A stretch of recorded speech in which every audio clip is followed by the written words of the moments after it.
Abana namwe bantu bakuru, uyu ni wa mwanya wo kuganira ndetse no kumva imigani. Kanda kuri subscribe ndetse no kuri like kugira ngo twiyumvire umugani twabateguriye uyu munsi. Kera Bakame yacuditse n'impyisi biranywana birabana bishyira kera, ariko Bakame ikababazwa nuko impyisi iyirusha ubukungu. Bukeye Bakame ibwira impyisi iti reka ducuruzemo, ubukungu bwawe burushaho kwiyongera ndetse nkuburiza ibintu byo gutangiza nzajye nkungukira. Impyisi irabyemera, bitangira gucuruza impu, zimaze kugwira bijya kuzicuruza mu mahanga, inyungu ikabika kwa Bakame. Bakame imaze gukungahara irirwaza, bwa bucuruzi burahagarara, ariko impyisi ntiyabyitaho. Hashize iminsi Bakame irazinduka no kwa Mpyisi iti yemwe abo kwa Mpyisi mwaramutseho. Impyisi iti bwakeye Baka. Bakame irihangana irarikocora iti nta miramukire yanjye, baraye baducucuye badusahuye ntibadusigira na busa. Ubwo impyisi igwa mu kantu, mbese isa nk'ikubiswe n'inkuba.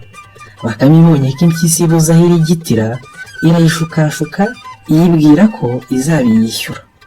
Bakame iragenda ifukura icyuzi yororeramo amafi, amaze gukura ikajya ijya kuroba ayo yirira. Hashize ukwezi impyisi ijya kwishyuza Bakame ibintu byayo.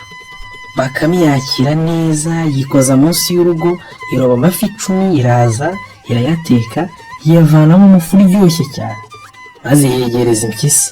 Mu mwanya muto impyisi iba irakomba imbehe, irangije iti shahu Bakame, ibintu biryoshye bitya ubikurahe?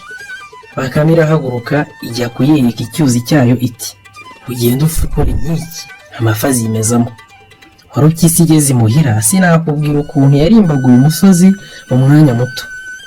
Imaze kuyoboramo amazi itegereza ko amafi yazamo iraheba. Nibwo igiye kwa Bakame irakariye cyane.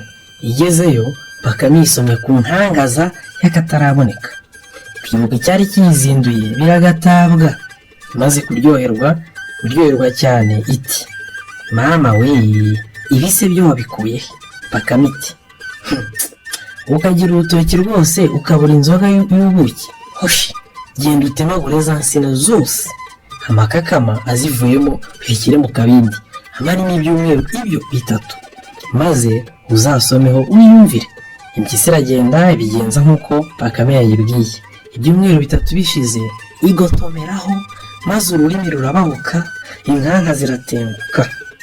Umujinya urayica, ifata umufuka no kwa Bakame ntiyasuhuza, ihita igafata igashyira muri wa mufuka ijye kukaroha.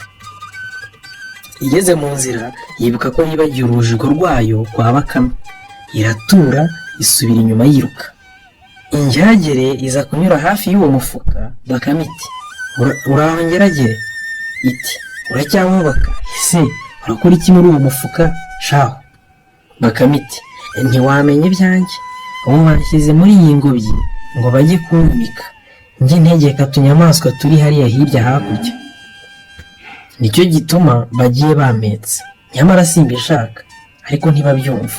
Ingeragere iti shyuu, ukivutsa umugisha nk'uwo, reka nigiremo niba utabishaka. Bakame ibanza kwangira nyuma iti ngaho jyamo ariko urampemba. Ingeragere irahambura wa mufuka ivanamo Bakame maze iwinagamo. Bakame sukukanira iradanangira, irangije iti ngiye kuguteguriza. Muri ako kanya impyisi biraje ibatura umufuka ngo girigiri. Igeze hirya iti ariko noneho ko biremereye cyane, iyi nkingi y'iki? Ayubusa ariko ndakuroha, dore igihe wambeshyeye. Ingeragere ngo ibyumve iti reka Mpyisi sindi Bakame, nshyira hasi nigendere. Iraboroga cyane ariko impyisi ntibyumve, ahubwo ikayisubiza ngo dore aho wambeshyeye, ubwenge bwawe ndaruzi, umunsi ntarengwa n'uyu. Iragenda no mu manga ngo po. Ingeragere iniha rimwe igera mu kabande itakirashya. Impyisi itaha yizeye ko igiye kwirira ya mafi ya Bakame no kwinywera ya nzoga y'ubuki. Ku mugoroba ntitarabukiyeyo, isanga ka Bakame kidundaritse ku nkombe y'icyuzi cy'amafi yako kararoba. Biheye gihinguka aho Bakame bayibonye. Bakame iti wari ukisi ntunyegere, ntabwo abatarapfa nk'aba bagomba kwegera abavuye ikuzimu nkanjye. Impyisi irumirwa igira ngo koko Bakame yazutse, ishya ubwoba itekereza ko wenda ihamye aho yapfa, irirukanka irahunga izi no kutyo kuzongera kwikorereza Bakame no gucudika nayo. Sinjye wahera hahera Bakame na Warupyisi. Borwa TV vuga butumwa.